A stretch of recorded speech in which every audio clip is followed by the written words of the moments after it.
ನಮಸ್ಕಾರ ಎಲ್ರಿಗೂ ಶರತ್ form YouTube ಚಾನಲ್ಗೆ ಸ್ವಾಗತ.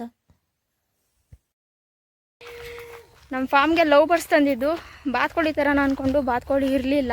ಸೊ ಬಂದಮೇಲೆ ಫೋನ್ ಮಾಡ್ತೀನಿ ಅಂತ ಅಂದಿದ್ದ. ಸೊ ಇಲ್ಲಿ ಬಂದು ಒಂದು ದಿನ ಆದಮೇಲೆ ಫೋನ್ ಮಾಡಿದ್ದ, ಬಾತ್ಕೋಳಿ ಬಂದಿದ್ದೆ ತಗೊಂಡೋಗಿ ಬನ್ನಿ ಅಂತ. ಸೊ ಇವಾಗ ಅರಸೀಕೆರೆಗೆ ಹೋಗ್ಬೇಕು, ತೊಗೊಂಬರ್ಬೇಕು. ಅದೊಂದು ಕೆಲಸ ಆದರೆ ನಮ್ಮ ಪಾರ್ಟ್ನರ್ದು ಒಂದು ಯಾವುದೋ ಬೇರೆ ಕೆಲಸ ಬೇರೆ ಇದೆ. ಸೊ ಆ ಕೆಲಸನೂ ಆಗುತ್ತೆ, 2 ಕೆಲಸನೂ ಆಗುತ್ತೆ ಅಂದ್ಕೊಂಡು ಅರಸೀಕೆರೆ ಹೊರಟಿದ್ದೀವಿ. ನೋಡೋಣ ಯಾವ ರೀತಿ ಇದೆ ಬಾತುಕೋಳಿ ಅನ್ನೋದು ತೋರಿಸ್ತೀನಿ ನಿಮಗೆ. ಅರಸೀಕೆರೆ ಹೋಗೋ ದಾರಿಲಿ ಗಾಡಿ ಬೇರೆ ಪಂಚರ್ ಆಗೋಯ್ತು. ಸೊ ಅಲ್ಲೇ ಗ್ಯಾರೇಜ್ ಇರೋದ್ರಿಂದ ಅಲ್ಲೇ ಪಂಚರ್ ಆಗಿರೋದನ್ನ ರೆಡಿ ಮಾಡಿಸ್ಕೊಂಡು ಹೋಗ್ಬೇಕಿತ್ತು. ಅಲ್ಲೇ 20-30 ನಿಮಿಷ ಆಗೋಯ್ತು. ಸೊ ರಾಗಿ ಬೇರೆ ಯಾರೋ ಕುಯ್ಸ್ತಾಯಿದ್ರು, ನೋಡ್ಕೊಂಡು ಅಲ್ಲೇ ಕುಂತಿದ್ದು. ರಾಗಿ ಕುಯ್ಸೋರ್ಗೂ ಒಳ್ಳೆ ಪ್ರಾಫಿಟ್, ಈಗ ಲಕ್ಷನೇ ದುಡಿತಾರೆ. ಸೊ ರೆಡಿಯಾಗಿದೆ, ಹೊರಡಬೇಕು. ಪೆಟ್ ಶಾಪ್ ಹತ್ರ ಬಂದು ನೋಡಿ 3 ಬಾತುಕೋಳಿಗಳು ಯೆಲ್ಲೋ ಕಲರ್ ಇದ್ದಾವಲ್ಲ ಅವು. ಸೊ ಒಂದು ಮೇಲು 2 ಫೀಮೇಲು. ಸೊ ಒಂದೆರಡೇನೋ ಮೀನು ಸತ್ತೋಗಿದ್ದು. ಈ ಕೋಳಿ ಕರೆದ್ರು, ಅದೆಷ್ಟು ಚೆನ್ನಾಗಿ ಬಂತು ಅಂದರೆ ನೋಡಿ, ಅದು ಮೀನು ತಿನ್ನೋಕ್ಕೆ ಬಂದಿದೆ. ಶೋಕಿ ಕೋಳಿ ಅಂತಾರೆ ಇದನ್ನು. ಸೊ ಇದು ಸೈಜಲ್ಲಿ ಗೊತ್ತಾಗುತ್ತಂತೆ ಮೇಲು ಫೀಮೇಲು ಅನ್ನೋದು. ನಾವು ಒಂದು ಪೇರ್ ಕೊಡಿ ಸಾಕು, ಒಂದು ಸಿಂಗಲ್ ಉಳ್ಕೊಳುತ್ತೆ ಅಣ್ಣ, ತಾಂಡೋಗ್ರಿ ಅಂತಂದರು. ಅದಕ್ಕೋಸ್ಕರ ತೊಗೊಂಬಂದಿದ್ದೀವಿ. ನೋಡಿ ಇವೆಲ್ಲ ಪಾರಿವಾಳ ಎಲ್ಲ ಚೆನ್ನಾಗಿದೆ.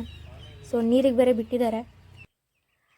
ನಮ್ಮ ಫಾರ್ಮ್ ತೊಗೊಂಬಂದು ಫೈನಲಿ ಇದಕ್ಕೆ ಅಂತ ಏನು ಯಾವುದೂ ಸೆಟಪ್ ಮಾಡಿಲ್ಲ, ಮಾಡಬೇಕು.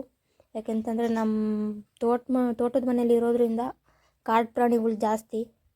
ಸೊ ಅದಕ್ಕೆ ಈ ಸದ್ಯಕ್ಕೆ ಕಾಯಿ ಶೆಡ್ ಒಳಗಡೆ ಬಿಡ್ತೀನಿ. ನೋಡೋಣ, ಅದಕ್ಕೊಂದು ಸೆಟಪ್ ಮಾಡಿ ನೆಕ್ಸ್ಟ್ ಅದ್ರ ಬಗ್ಗೆ ತಿಳಿಸ್ತೀನಿ.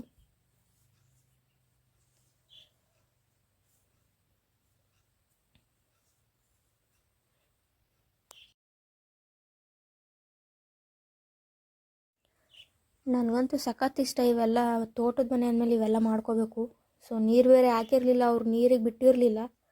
ಕೋಳಿ ಮರಿಗಳ ಜೊತೆನೇ ಬಿಟ್ಟಿದ್ರು. ಅದು ಎಷ್ಟು ಫುಡ್ ತಿಂದೈತೆ ಏನೋ ಗೊತ್ತಿಲ್ಲ. ಸೊ ನೀರು ಹಾಕಿದ ತಕ್ಷಣ ಅದೇನು ನೀರು ಕುಡಿತಿದೆಯೋ, ನೀರೊಳಗಡೆ ಇದೆಯೋ ಗೊತ್ತಿಲ್ಲ, ಒಟ್ಟಿನಲ್ಲಿ ನೀರು ಹಾಕಿದ್ದೆ. ತೋಟದ ಮನೆ ಅನ್ನೋದಕ್ಕಿಂತ ತೋಟ ಅಂದಮೇಲೆ ಇವೆಲ್ಲ ಇದ್ದರೆ ಚಂದ. ನನಗಂತೂ ಭಾರಿ ಖುಷಿ ಸಾಕೋಕ್ಕೆ. ಇದು ತೋಟದ ಮನೇಲಿ ಏನೇನು ಇರಬೇಕೋ ಅವೆಲ್ಲ ಮಾಡೋದಕ್ಕೆ ಭಾರಿ ಇಷ್ಟ ನನಗೆ.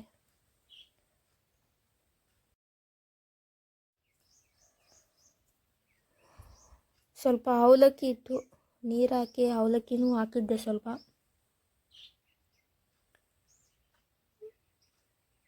ಹಾಗೆ ಬಿಟ್ಟರೆ ಅದನ್ನು ತೋಟದಲ್ಲಿ ಆರಾಮಾಗಿ ತಿನ್ಕೊಂಡು ಓಡಾಡ್ತಾವಂತೆ. ನಾವು ಈಗ ಸದ್ಯಕ್ಕೆ ಹೊರಗಡೆ ಎಲ್ಲೂ ಬಿಡಲ್ಲ, ಯಾಕೆಂತಂದರೆ ನಾಯಿಗಳ ಕಾಟ ಮತ್ತು ಚಿರತೆ ಬೇರೆ ಇದೆ ಅಂತ ಹೇಳಿದ್ದೆ ನಿಮಗೆ. ಮತ್ತು ಏನಾರ ಮಾಡಿದ್ರೆ ಕಷ್ಟ. ಅದಕ್ಕೋಸ್ಕರ ಅವಕ್ಕೆ ಏನು ಬೇಕೋ ಅಲ್ಲಲ್ಲೇ ಹಾಕಿ. ಸೊ ಬಾತುಕೋಳಿ ತೊಗೊಂಬಂದಿದ್ದೀವಿ, ಆ ಸೈಡ್ ಇಟ್ಟಿದ್ದೀವಿ ಈಗ ಸದ್ಯಕ್ಕೆ. ಯಾಕಂತಂದರೆ ಅದು ಇರೋಕ್ಕೆ ಒಂದು ವ್ಯವಸ್ಥೆ ಮಾಡಬೇಕು. ಇಲ್ಲಿಂದ ನಾಯಿ ಮತ್ತು ನರಿ ಮತ್ತು ಚಿರತೆ ಇವೆಲ್ಲ ಕಾಟ ನಮಗೆ. ಸೊ ಅದರಿಂದ ಸ್ವಲ್ಪ ಕೇರ್ಫುಲ್ಲಾಗಿ ನೋಡ್ಕೋಬೇಕು ಮತ್ತು ಸೇಫಾಗಿ ನೋಡ್ಕೋಬೇಕು. ಇಲ್ಲ ಅಂತಂದರೆ ಇನ್ನು ಮರಿಗಳಲ್ವ. ಸೊ ಅದಕ್ಕೋಸ್ಕರ ನಮ್ಮ ಲವ್ ಬರ್ಡ್ಸ್ನ ಜಾಗ ಚೇಂಜ್ ಮಾಡಿದ್ದೀವಿ. ನೋಡಿ ಅಲ್ಲಿದೆ, ಇಲ್ಲಿತ್ತು ಬಟ್ ಈಗ ಅಲ್ಲಿದೆ. ಯಾಕಂತಂದರೆ ಕೋಳಿಗಳ ಕಾಟಕ್ಕೆ ಹೋಗಿ ಎಲ್ಲರ ಇಡಲಿ ಅಲ್ಲಿ ಹೋಗಿ ಅದ್ಮೇಲೆ ಕುತ್ಕೊಂಡ್ಬಿಡ್ತವೆ, ಅದೊಂದೇ ಬೇಜಾರು. ಅದಕ್ಕೆ ಈಗ ಅಲ್ಲಿಟ್ಟಿದ್ದೀವಿ. ಅಲ್ಲಿಂದ ಸದ್ಯಕ್ಕೆ ಕುಂತಿಲ್ಲ ನೆನ್ನೆಯಿಂದ. ಅದಕ್ಕೋಸ್ಕರ ಇದೀಗ ಬಾತುಕೋಳಿಗೆಲ್ಲ ರೆಡಿ ಮಾಡಬೇಕು. ಯಾವ ರೀತಿ ಏನು ಅನ್ನೋದು ಗೊತ್ತಿಲ್ಲ, ನೋಡೋಣ. ಮತ್ತು ಅದಕ್ಕೆ ಫುಡ್ಡು ಅಂತೇಳಿ ಸ್ವಲ್ಪ ಅವಲಕ್ಕಿ ಇತ್ತು, ಅದನ್ನು ಹಾಕಿದ್ದೀನಿ ನೀರೊಳಗಡೆ ಹುಡಿಕೊಂಡು ತಿಂತವೆ. ಮೇಲೆ ಹಾಕಿದ್ರೆ ತಿಂತವೋ ಇಲ್ಲ ನಾನೇನು ಅಷ್ಟು ಅಬ್ಸರ್ವ್ ಮಾಡಿಲ್ಲ. ಬಟ್ ನೀರೊಳಗಡೆ ನೀರು ಹಾಕಿ ಅದರೊಳಗಡೆಗೆ ಹಾಕಿದ್ದೆ. ಅದರೊಳಗಡೆ ಸ್ವಲ್ಪ ನೀರಲ್ಲಿ ಜಾಸ್ತಿ ಇರ್ತಾವಲ್ಲ ಬಾತುಕೋಳಿಗಳು. ಸೊ ಅದಕ್ಕೋಸ್ಕರ ಅದರೊಳಗಡೆನೇ ಹಾಕಿದ್ದೀನಿ. ಅದರೊಳಗಡೆ ಹುಡಿಕೊಂಡು ತಿಂತಿದ್ದಾವೆ. ನೋಡೋಣ, ನೆಕ್ಸ್ಟು ವೀಡಿಯೋ ಮಾಡ್ತೀನಿ ಅದ್ರದ್ದೇನೆ ಯಾವ ರೀತಿ ಏನು ಅಂತೇಳಿ. ಬಟ್ ತೋಟದ ಮನೇಲಿ ಚಂದ ಅವೆಲ್ಲ ಇರೋದಕ್ಕೆ. ನನಗಂತೂ ಭಾರಿ ಇಷ್ಟ. ತೋಟ ಅಂತಂದಮೇಲೆ ಇವೆಲ್ಲ ಇರಬೇಕು. ಇನ್ನೂ ನೋಡೋಣ, ಏನೇನೋ ತರೋದಿದೆ, ತರಬೇಕು. ಅದ್ರದ್ದು ವೀಡಿಯೋ ಹಾಕ್ತೀನಿ ನಿಮಗೆ ನೆಕ್ಸ್ಟ್ ಏನಾರು ತರೋದು ಪ್ಲ್ಯಾನ್ ಇದ್ದರೆ.